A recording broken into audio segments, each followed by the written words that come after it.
அனைவருக்கும் வணக்கம். ஆதிச்சித்தராகிய எம்பெருமான் ஈசன் தன்னுடைய தர்மபத்தினியாகிய அன்னை பராசக்திக்கு வாசிச்சரத்தினுடைய நுணுக்கங்களை பற்றி சொல்லி அருளிய ஞான சரநூல் என்கிற நூலை வாசித்துக் கொண்டிருக்கிறோம்.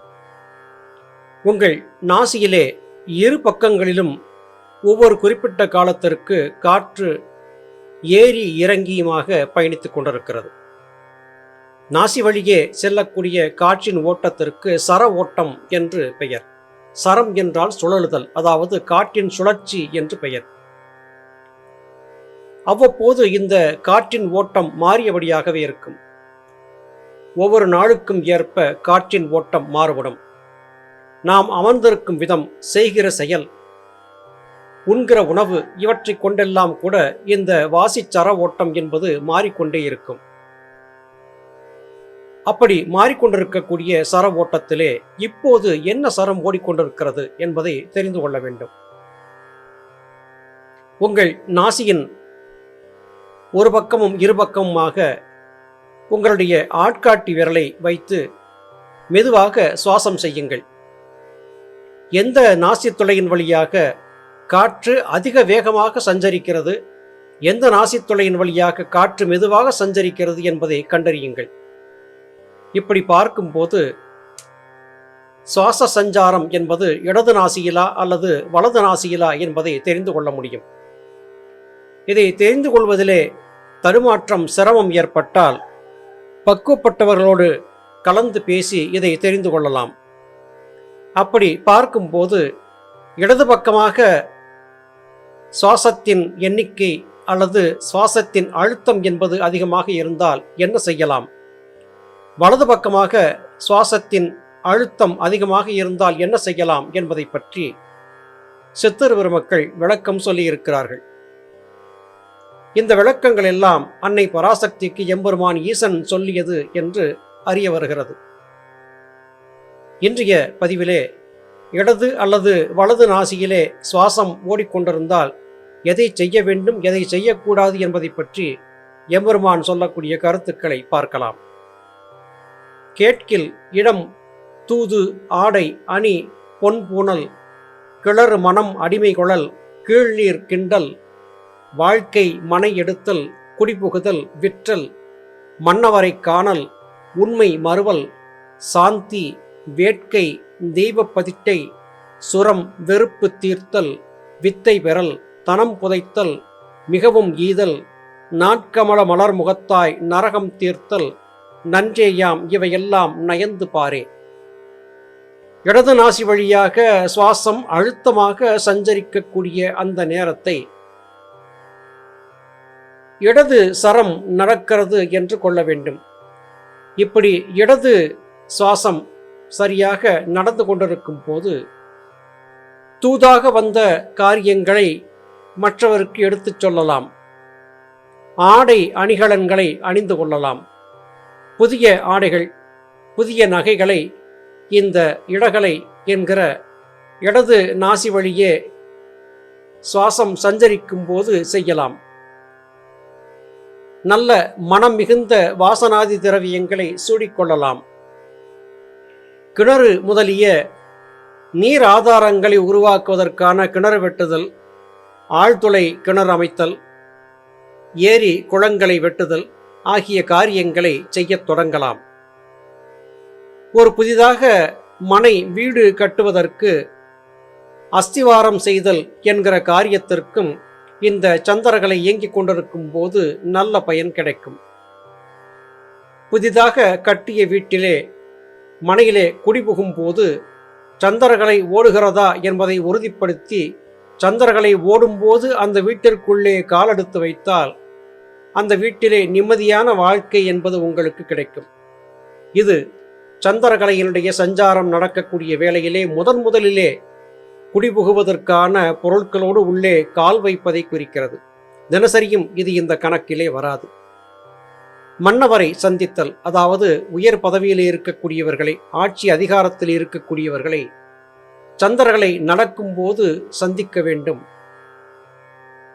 தெய்வ பிரதிஷ்டைகள் செய்வது, தெய்வ ஆலயங்களிலே பிராணப்பிரதிஷ்டை என்று சொல்லுவார்கள். அப்படிப்பட்ட தெய்வ பிரதிஷ்டை செய்யும் போது சந்திரகலை நடக்க வேண்டும். சுரம் ஏற்பட்டால் சந்திரகலையிலேயே இருக்க வேண்டும். வெறுப்பு, கோபம், ஆயாசம் முதலாகிய குணங்கள் நமக்கு மிகுந்து காணப்பட்டால் சந்திரகலைக்கு மாற்றிக்கொண்டு விடுவது நல்லது. சேர்த்து வைத்திருந்த செல்வத்தை, திரவியத்தை எவர் கண்ணிலும் படாதபடியாக பூமியிலே புதைத்து வைப்பதற்கு இந்த சந்திரகலை ஓடக்கூடிய காலம் பொருத்தமாக இருக்கும். நல்ல ஒரு ஞானிகள், மகான்களை சந்தித்து அவர்களிடத்தில் இருந்து முறையாக ஞான உபதேசம் பெறுதல் அல்லது கல்வி கற்றல் ஆகியவற்றை தொடங்குவதற்கு இந்த சந்திரகலை இயங்கக்கூடிய நேரம் பொருத்தமாக இருக்கும் என்று எம்பெருமான் அன்னை பராசக்திக்கு சொல்லுகிறார். அரசர்கள் முதலாகிய அதிகாரம் படைத்தவர்களை சந்திக்கும் போது சந்திரகலையை நடத்த வேண்டும். சூரியகலை இருக்கும்போது சென்றால் தானே காரியங்கள் வெற்றியாகும் என்பதாக சிலர் சொல்லி கேள்விப்பட்டிருக்கிறோம். இங்கே இது இப்படி இருக்கிறதே என்று பார்த்தால், அதிகாரம் படைத்தவர்களை சந்திக்கும் போது சூரியகலை நடத்தியபடி நாம் சஞ்சரித்தால் வாக்குவாதங்கள் அதிகரிக்கும். அவர்கள் சொல்லுக்கு நாம் கட்டுப்பட மாட்டோம். காரிய சித்தி ஏற்படாது, காரிய விக்னம் ஏற்படும். அது காரணமாகவே மன்னர்கள் முதலியவர்களை சந்திக்கும் போது, நம்மிலும் உயர்ந்த பதவியில் இருப்பவர்கள், ஞானிகள், மகான்களை சந்திக்கும் போது சந்திரகலை நடத்தி கொண்டிருக்க வேண்டியது அவசியம் என்று எம்பெருமான் குறிப்பிடுகிறார். ஆழ்ந்து சிந்தித்து இதற்கான பொருளை புரிந்து கொள்ள வேண்டும்.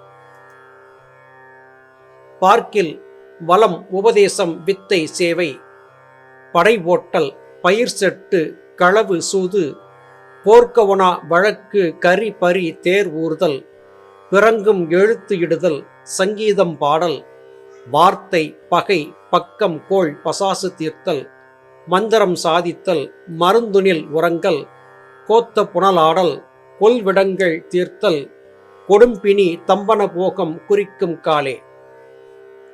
வலது நாசியிலே சுவாச சஞ்சாரம் அழுத்தமாக இருக்கக்கூடிய சூரியகலை என்கிற நிலையிலே சுவாசம் நடந்து கொண்டிருக்கும் போது ஒருவருக்கு கல்வியை கற்றுக் கொடுக்கக்கூடிய காரியத்தை குருவாக இருக்கக்கூடியவர் செய்ய வேண்டும்.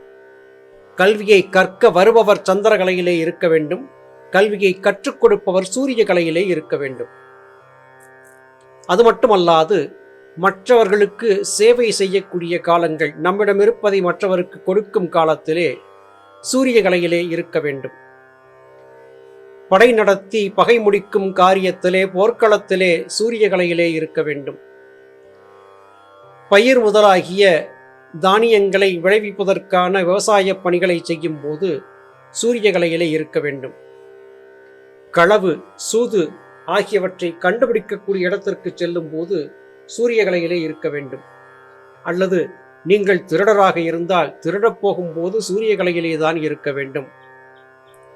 வழக்கு சம்பந்தப்பட்ட வியாஜியங்களை நடத்தி அதற்கு தீர்ப்பு சொல்லக்கூடிய அதிகார பதவியிலே இருப்பவர் வழக்கிற்கான தீர்ப்பை சொல்லும் போதும் வழக்கை விசாரிக்கும் போதும் சூரியகலையிலே இருக்க வேண்டும்.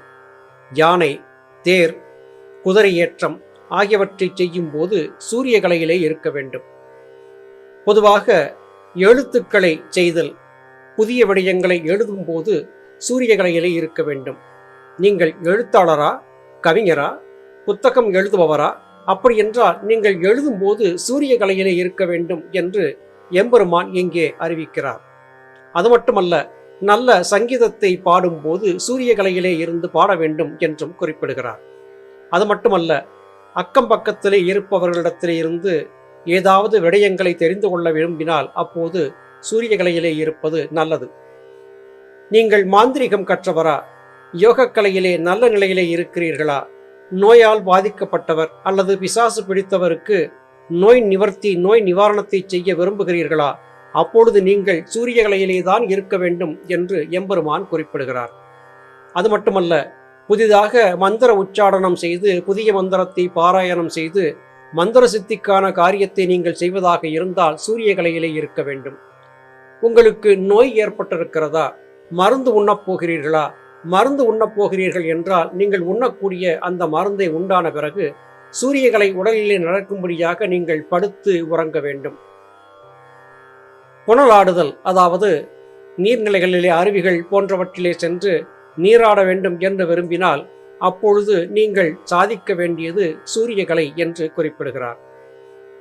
விடங்கள் பாதிக்கப்பட்டு பாம்புகடி முதலாகிய விடப்பூச்சிகள் கடித்து மருத்துவத்திற்காக உங்களை ஒருவர் தேடி வந்தால், அவர்களுக்கு ஏற்பட்டிருக்கக்கூடிய விடத்தை தீர்க்க நீங்கள் முயற்சி செய்தால், அப்போது நீங்கள் சூரியகலையிலே இருக்க வேண்டும் என்று குறிப்பிடுகிறார்.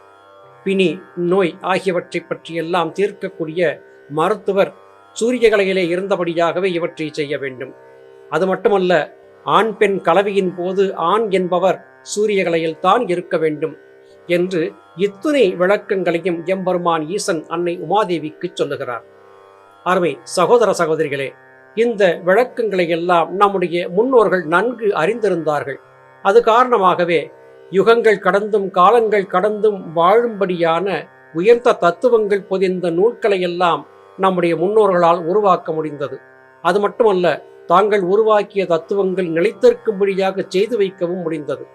இந்த சர ஓட்டத்திலே சந்திரகலை சூரியகலை இயங்கும் போது என்ன செய்ய வேண்டும், என்ன செய்யக்கூடாது என்பது குறித்தான விளக்கத்தை ஒருவாறு இப்போது விளங்கியிருக்கிறோம். மேலும் இன்னும் வரக்கூடிய பற்பல விதமான நுணுக்கங்களை தொடர்ந்து அடுத்தடுத்து வரக்கூடிய பதிவுகளிலே பார்க்க இருக்கிறோம். மீண்டும் சந்திப்போம். அதுவரையிலும் நன்றி, வணக்கம்.